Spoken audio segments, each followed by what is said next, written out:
On a visit to Corinth, King Aegeus of Athens secretly married Princess Athera. She had grown tired of waiting for Bellerophon, his wife. She would have been to come home from Lydia. After a few pleasant days with Aethera, Aegeus told her, "I'm afraid I must leave now, my dear. It will be safest, in case you have a son, to pretend like the father is the god Poseidon. My eldest nephew might kill you if he knew of our marriage. He expects to be the next king of Athens. Goodbye." Once back, Aegeus never left Athens again. Aethera had a son she named Thesious, and on his 14th birthday she asked him, "Can you move that huge rock?" Theseus, a remarkably strong boy, lifted the rock and tossed it away. Hidden underneath, he found a sword with a golden snake pattern laid on the blade and a pair of sandals. "Those were left there by your father," Aethera said. "He is Aegeus, king of Athens. Take them to him and say that you are the true heir to the throne of Athens. Because of them, I have pretended all these years that Poseidon, not Aegeus, was your father." Theseus went by the coast road to Athens. First he met a giant named Sinis,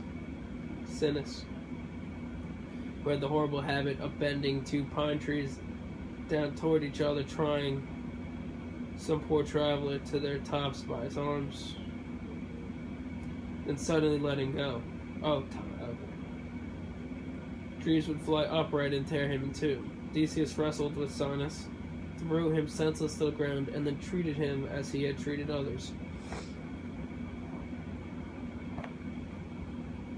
Next, Theseus faced and killed a monstrous wild sow, with tusks larger and sharper than sickles. Then he fought Phorcystes, a wicked innkeeper who lived beside the main road and kept only one bed in his inn.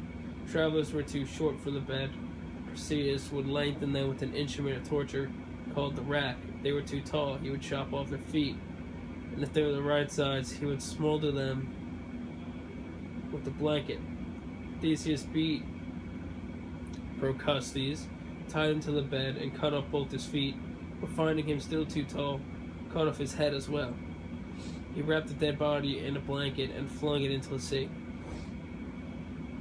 King Aegeus had recently been married again to a witch named Medea. Theseus did not know about this marriage yet. On his arrival to Athens, Medea knew by magic who he was, so she decided to poison him, putting wolfbane in a cup of wine. She wanted one of her own sons to be the next king. Luckily, Aegeus noticed a snake pattern. Theseus' swords guessed that the wine had been poisoned, and hastily knocked the cup from Medea's hand.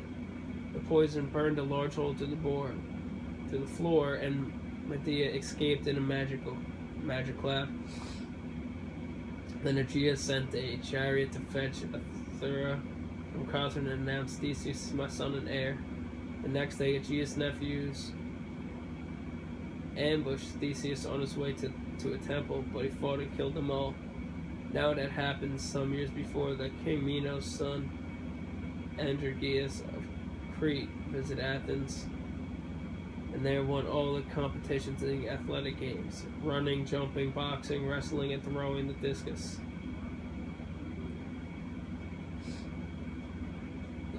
Aegeus' jealous nephew accused him of a plot to seize the throne and murder him.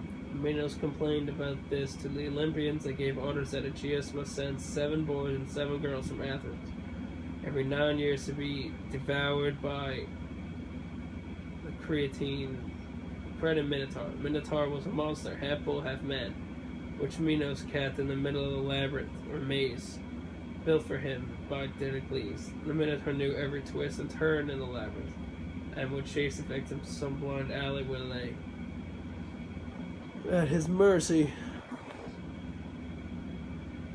So now the Athenians, angry with Theseus for killing his cousin, chose him as one of the 7 boys sent to be eaten that year. Theseus thanked them, saying he was glad of a chance to free his country of a horrible tribute. The ship in which the victim sailed carried black sails for mourning, but Theseus took white sails along too. We killed the Minotaur, it shall hoist these white sails. The Minotaur kills me, let the black ones be hoisted.